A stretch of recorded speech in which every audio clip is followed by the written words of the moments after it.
Bonjour à toutes et à tous, c'est Jérémy et bienvenue pour cette nouvelle vidéo. On va voir comment intégrer Twitter dans un widget. Si vous voulez suivre l'actualité de Twitter de votre profil ou celui de quelqu'un d'autre, eh bien on va pouvoir télécharger un code HTML qu'on va placer dans un widget, qu'on peut placer en bas de page, sur la barre latérale de votre site ou de votre blog, peu importe, on va voir comment faire. Mais pour cela, il faut aller sur publish.twitter.com. Je vous mettrai le lien sous la vidéo. Donc à partir de là, on a une barre qui va permettre de retrouver le profil de la personne. Par exemple, je vais prendre un exemple avec mon compte Twitter. Donc là, c'est @bourillon4. Donc ce que je vais faire, je vais copier-coller et le mettre là, donc dans la barre pour rechercher le profil.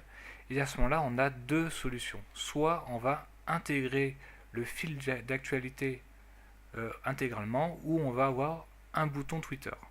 Alors, par exemple, là, je vais prendre celui-là, donc ce qui va permettre d'intégrer ce fil d'actualité. Mais à partir de là, il faut régler la taille de de la balise de Twitter, c'est-à-dire l'encadrer si vous voulez que ça soit un rectangle.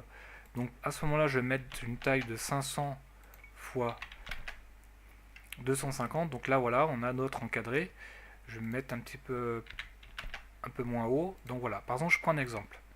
Donc là, j'ai le fil d'actualité de tout mon compte Twitter.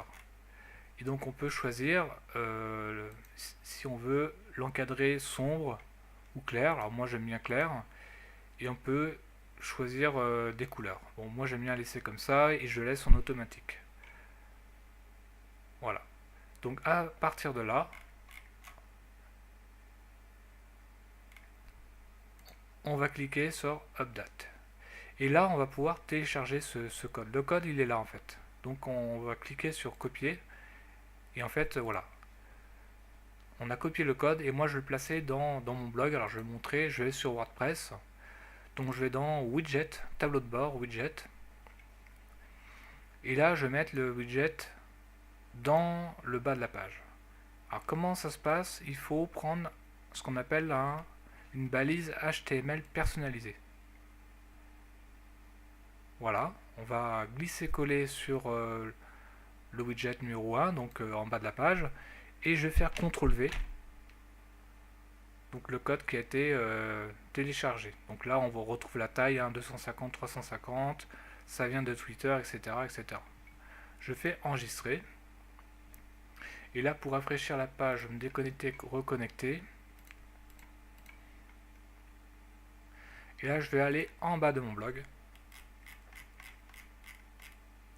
Et ici, là, sur la balise, on a bien Twitter qui vient d'être intégré. Donc j'ai tout le fil d'actualité. On a tout. Donc voilà. Donc je récapitule. On va sur publish.twitter.com et on va mettre l'adresse de son compte Twitter ici. Ensuite, on va pouvoir mettre la taille de la balise et l'intégrer sur votre blog ou sur votre site. Voilà, j'espère que cette vidéo vous a plu. N'oubliez pas de vous inscrire à ma chaîne YouTube, partagez la vidéo et on se retrouve à très bientôt.